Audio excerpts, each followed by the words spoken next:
Do not drink this past 7 p.m. because you will not go to bed. You'll end up cleaning your entire house. Which, you know, if your house is like super dirty, this is exactly what you need then.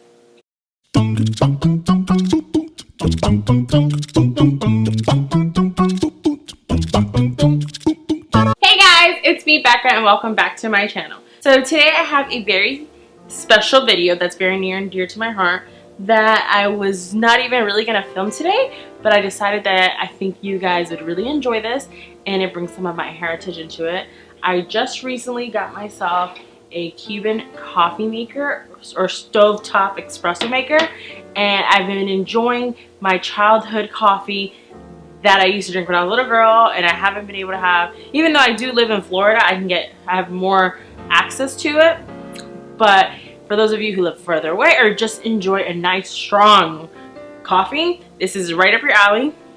My parents are from Cuba, and though I was born here, I'm like first generation American, so a lot of the traditions are very near and dear to me, and I just thought maybe you guys would enjoy learning how to make some traditional coffee, or as you know, Floridian Cuban as it gets, and I hope you guys enjoy it. I think it's not super hard to make.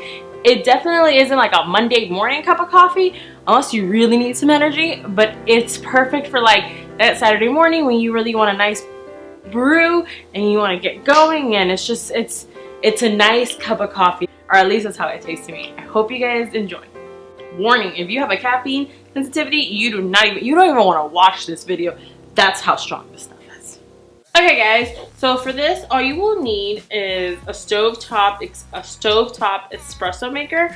You can find these at Target, so I found mine at Publix. You can also order them online. They're better known as, to me personally, as just a Cuban coffee maker. Some good old sugar, some milk if you want café con leche, and then your favorite kind of espresso. My favorite is pilon, but I do also sometimes have this other one, which is Café Bustelo.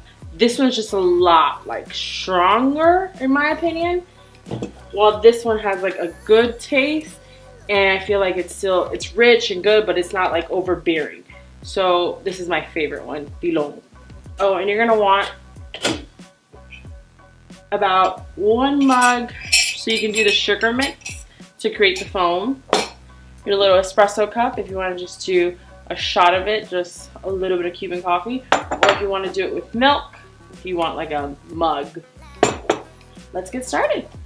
Okay, so now that you have your stovetop espresso maker, you'll want to unscrew it, and then a little compartment will come out of it. You want to fill this up with water till underneath this little screw. It has a little screw. You want to fill it underneath up with water. So I'm gonna go ahead and do that. Okay, now that there is water in here, I'm gonna throw this part. I don't know the name of these things. I just know how they work because I've been seeing my family use this for the moment I opened my eyes out of the womb. And then you wanna start putting the coffee over it. You wanna make it so you pack it. It's important to pack it because the more you pack it, the stronger it will be. All right, and now that I've packed it very tightly, I'm gonna screw the top on. And then this is gonna go on the stovetop on high. But before I do that, I wanna get my cup ready for how I'm gonna create my foam. You wanna do about 3 tablespoons of sugar, but you can be a little extra with your tablespoons. All right, and then what we're gonna do is for your café con leche, you wanna get some milk, about half a cup, and you wanna go ahead and just pop that in the microwave for like 30 seconds, just to get the milk warm. My mom used to make it on the stove, but it's a newer generation. We're gonna put it in the microwave, it's quicker.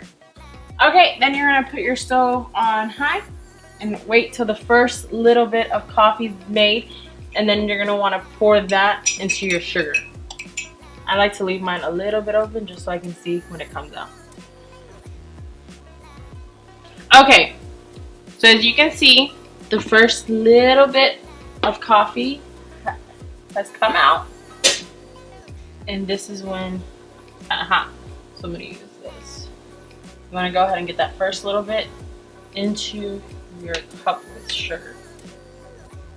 And you wanna start whisking it just a little bit. And then you start whisking it till it's a perfect light brown consistency. And you might need to add a little more coffee or a little bit more sugar. It will depend. I need to add more sugar. Alright, and when it's this color and this consistency, that's when you know it's perfect. You want to pour the coffee into it.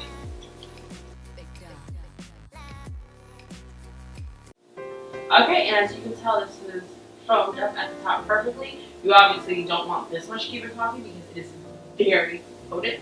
So we're going to go ahead and transfer this into a smaller espresso cup like this. And then we're also going to pour some of this into a cup of milk and have café con leche.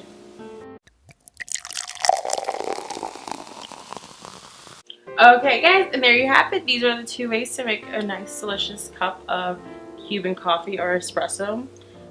Some people like it this way, which is like a cortadito, where it has a little foam. This is the more traditional way.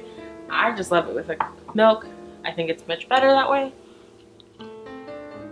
And it just tastes delicious. That's just more my style. But to each their own. If you just need to get it going, this will get you going. Put your Folgers away because this is like hardcore coffee. Does anybody even like drink Folgers anymore? I mean, I guess it's like okay. But like Dunkin' Donuts came out with their own coffee. Like that's what everybody drinks I think now. Who knows? Okay guys, I hope you enjoyed this video. Make sure to subscribe, hit the like button, and leave any comments down below. And as always, I'll see you guys next time.